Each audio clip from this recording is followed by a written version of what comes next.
안녕하세요. 스포트오파인의 데클란입니다. 이번 영상에서 여러분과 이야기 나눌 주제는 모터스포츠는 소수를 위한 스포츠입니다. 모터스포츠는 말 그대로 모터 혹은 엔진이 장착된 탈 것으로 서킷을 비롯한 코스를 달려 경쟁하는 스포츠이자 19세기부터 인간과 함께한 스포츠입니다. 너무나도 잘 알려진 국제자동차연맹 FIA가 주관하는 포뮬러1과 포뮬러2, 아메리카 대륙을 대표하는 나스카, 프랑스 르망에서 열리며 내구 레이스를 대표하는 르망 24시, 인디카 시리즈를 대표하는 대회이자 인디애나폴리스를 대표하는 대회인 인디애나폴리스 500마일 레이스, 백두산보다 높은 해발 2862m에서 출발해 150개가 넘는 커브, 20km에 이르는 코스를 따라 해발 4301m에 있는 결승선까지 가야 하는 파익스 피크 인터내셔널 힐클라임, 랠리를 대표하는 월드 랠리 챔피언십과 다카르 랠리, 이륜차를 대표하는 대회이자 최고의 위상을 갖고 있는 모토 GP까지 셀 수 없이 많은 대회가 있죠. 하지만 모터스포츠에 꾸준한 관심을 갖고 지켜보는 팬을 많이 보유한 나라는 그리 많지 않습니다. 자국을 대표하는 대회를 오랜 기간 유지해온 나라에선 매우 인기가 있지만 그렇지 않은 나라가 더 많죠. 그도 그럴 것이 모터스포츠는 대부분 뒷받침해줄 인프라가 있지 않으면 대회를 유치하는 것도 매우 어렵습니다. 앞서 말씀드렸던 여러 대회의 코스는 매우 넓은 땅을 필요로 하며 사실상 모터스포츠만을 위해 존재해야 합니다. 하지만 그렇게 넓은 땅을 그것만을 목적으로 운영하기에는 1년에 한두 번 대회가 유치되는 것만으로 비용을 충당하기 매우 어렵죠.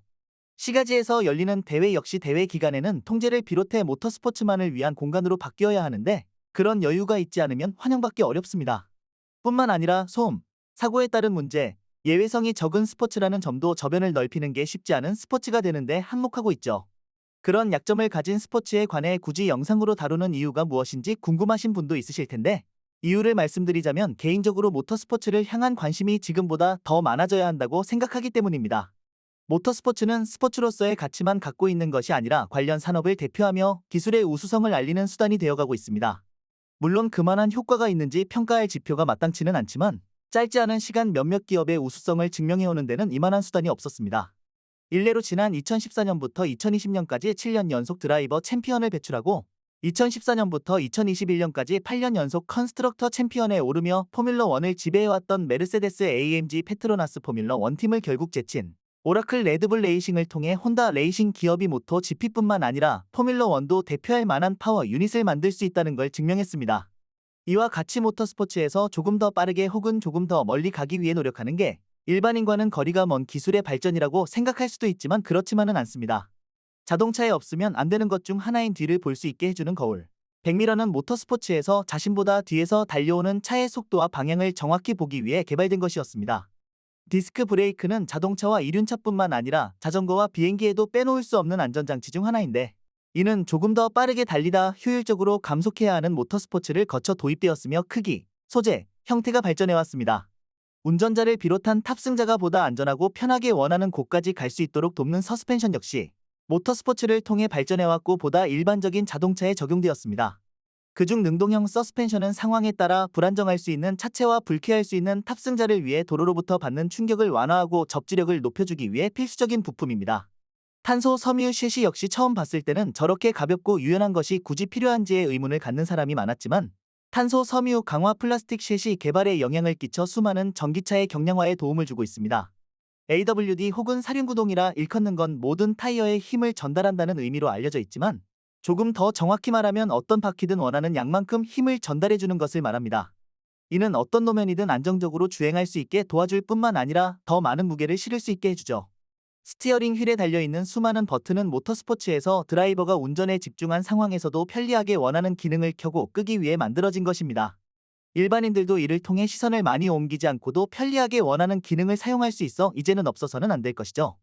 뿐만 아니라 수많은 센서는 이상 유무를 판단할 수 있게 돕는데 역시 모터스포츠를 통해 성능과 안전성이 검증된 경우가 적지 않습니다.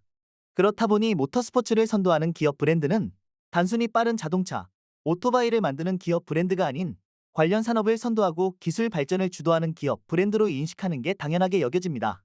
그리고 이제는 그런 기업 브랜드로 자리매김하기 위해 천문학적인 투자를 꾸준히 하려는 기업 브랜드도 나오고 있는데 여기서 어떤 기업 브랜드도 소외당하긴 싫겠죠. 하지만 모터스포츠에 무관심한 분들은 기업 브랜드의 돈 낭비 혹은 주주들에게 돌아갈 수 있는 적지 않은 돈을 합법적으로 날릴 기회로 생각하기 쉬워 몇몇 기업 브랜드는 적극적으로 나서지 못하고 있습니다. 하지만 모터스포츠 시장은 이전부터 꾸준히 성장해 이제 연간 50억 달러를 넘는 규모를 자랑하며 앞으로 5년 동안 연평균 8%의 성장률을 기록할 것으로 전망됩니다. 세계 각지에서 열리는 여러 모터스포츠 대회에는 수십만 명의 관중이 찾아 수천만 달러의 입장 수입을 비롯해 지역 발전에도 긍정적인 영향을 끼치며 기업 브랜드의 연고지라 할 수 있는 서킷은 그들을 응원하는 서포터로 가득 차서 마치 그들만의 성지가 되고 있죠. 뿐만 아니라 하나의 관광 상품으로 주변 관광지와 함께 묶여 지역 혹은 국가를 홍보하는 수단이 되기도 해 최근 여러 나라로부터 뜨거운 관심을 받고 있기도 합니다. 현장을 직접 찾지 못한 이들을 위한 중계 역시 활발하게 이뤄지고 있어 세계적인 관심을 받기 어렵지 않다는 점에서 관련 기업 브랜드가 갖고 있는 기술의 우수성을 홍보하는 것과 함께 모터스포츠 시장에 뛰어들어야 하는 이유가 되고 있습니다. 앞서 말씀드렸듯 모터스포츠는 여러 제약이 많은 스포츠지만 무엇보다 가장 큰 제약, 걸림돌은 인식입니다. 빠르지만 시끄럽고 역동적이지만 예외성이 크지 않죠. 때로는 너무나도 위험한 스포츠이기에 어린아이가 좋아해선 안 될 스포츠로 여겨지기도 하고 성숙하지 못한 어른이나 좋아하는 스포츠로 여겨지기도 합니다. 하지만 꾸준한 기술 발전을 통해 더 높은 명성을 쌓으려는 기업 브랜드의 노력, 위험한 줄 알면서도 한계로 몰아붙이는 드라이버와 적지 않은 사람들로 이뤄진 팀의 노력이 남녀노소 모두를 열광하게 만드는 스포츠가 된 데는 분명한 이유가 있습니다. 억지로 어떤 걸 좋아할 필요는 없지만 모터스포츠는 마치 여러 가지 맛의 아이스크림이나 도넛을 판매하는 곳과 같이 취향에 맞는 게 하나쯤은 있습니다. 직접 하기는 매우 어렵지만 선수만큼 긴장감과 짜릿함을 느끼기는 너무나 쉽고 기념할 만한 소품도 너무나 많아 매력적이죠. 어떤 스포츠에도 밀리지 않을 몰입도로 매주 주말을 채워준다는 것도 모터스포츠가 갖고 있는 매력입니다. 여러분은 모터스포츠에 관해 어떻게 생각하시나요? 여전히 소수만을 열광하게 만들기 위해 존재하는 스포츠라고 생각하시나요? 아니면 존재의의, 팀과 드라이버가 갖고 있는 열정이 보다 많은 사람을 열광하게 만들 수 있는 스포츠라고 생각하시나요?